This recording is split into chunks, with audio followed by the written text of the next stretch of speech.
Ya, di sini kami akan melakukan sesi tanya jawab kepada Mas Alfredo, Mas Ayub, dan Mas Alivino Surya Apriyadi tentang apa kejelasan tentang P3 atau profil pelajar Pancasila. Yang pertama kepada Mas Alfredo Anggi Ramadan, izin bertanya Mas, apa itu profil pelajar Pancasila? Profil pelajar Pancasila adalah pelajar Indonesia yang merupakan pelajar sepanjang hayat yang memiliki kompetensi global dan berperilaku sesuai nilai-nilai Pancasila.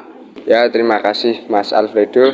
Selanjutnya untuk Mas Alfredo, bisa menjelaskan tentang deskripsi, dimensi, dan elemen yang terdapat di profil pelajar Pancasila, Mas. Dimensi yang terdapat di profil pelajar Pancasila salah satunya adalah dimensi bernalar kritis. Dimensi bernalar kritis adalah pelajar yang mampu secara objektif memproses informasi baik kualitatif maupun kuantitatif, membangun keterkaitan antar informasi, menganalisis, evaluasi, dan menyimpulkan. Dengan dimensi bernalar kritis memunculkan berbagai elemen, salah satunya yaitu mengambil keputusan. Artinya kita dapat mengambil keputusan yang tepat berdasarkan informasi yang relevan dari berbagai sumber, fakta, dan data yang mendukung. Terima kasih untuk Mas Alfredo. Selanjutnya Mas Alivino, izin bertanya Mas, apa pentingnya dimensi bernalar kritis dan elemen yang terkait tentang bernalar kritis yang dibahas pada topik pelajar Pancasila, Mas? Dengan adanya bernalar kritis dapat membantu kita untuk mengambil keputusan yang tepat dan rasional, membantu menyelesaikan masalah, meningkatkan kekreativitas, serta membantu kita beradaptasi dengan perubahan zaman dan teknologi. Dengan kita mengambil keputusan yang tepat dan rasional, kita bisa menghindari dari biasa karena sudah terjamin dari data yang ada. Selain itu juga penting untuk menghadapi keadaan di dunia nyata. Kinerja yang lebih optimal mendapatkan jawaban yang valid karena didasarkan pada logika dan penalaran. Terima kasih untuk pertanyaan pertama. Untuk selanjutnya,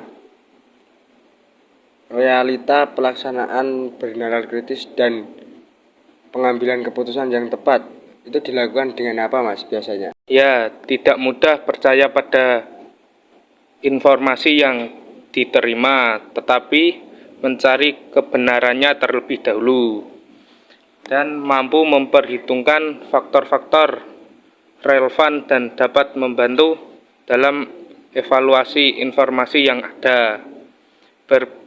Berpikir secara terbuka untuk mendapat perspektif baru, paham atas tanggung jawab yang diberikan. Terima kasih untuk Mas Alivino Surya Apriyadi. Selanjutnya untuk Mas Ayub Syahwanto Setiawan, izin bertanya Mas, bagaimana cara menumbuh kembangkan cara berpikir kritis, Mas? Cara-cara menumbuh kembangkan. Baik, izin menjawab pertanyaan dari Mas Tony. Untuk yang pertama itu cara menumbuhkan bernalar kritis itu sendiri adalah yang pertama, berani bertanya, tidak ragu untuk bertanya kepada orang yang lebih tahu, mempertimbangkan sudut pandang orang lain yang memiliki pendapat dan motivasi masing-masing. Kemudian cek informasi dengan cermat serta mencari kebenarannya terlebih dahulu. Terima kasih untuk pertanyaan pertama Mas Ayub. Selanjutnya atau pertanyaan terakhir, apa contoh-contoh nalar kritis di kehidupan nyata, serta untuk pengambilan keputusan sendiri. Contoh-contoh pelaksanaan di dunia nyata, Mas. Izin menjawab ya Mas. Untuk contoh-contoh di kehidupan nyata itu yang pertama, ketika membaca berita tentang suatu peristiwa, seorang tidak hanya menerima informasi begitu saja. Mereka akan mempertanyakan sumber berita, mencari fakta, mengevaluasi sudut pandang yang berbeda. Kemudian pengambilan keputusan dalam memilih produk untuk dibeli, misal smartphone, seorang akan membandingkan spesifikasi, harga, ulasan pengguna dan reputasi merek. Kemudian tidak hanya terpengaruhi oleh iklan, tetapi menganalisis informasi untuk membuat keputusan yang tepat. Oke, begitu Mas. Terima kasih untuk Mas Sayub Syahwanto Setiawan, Mas Alfredo Anggirauden, dan Mas Alifino Surya Apriyadi. Untuk sesi tanya jawab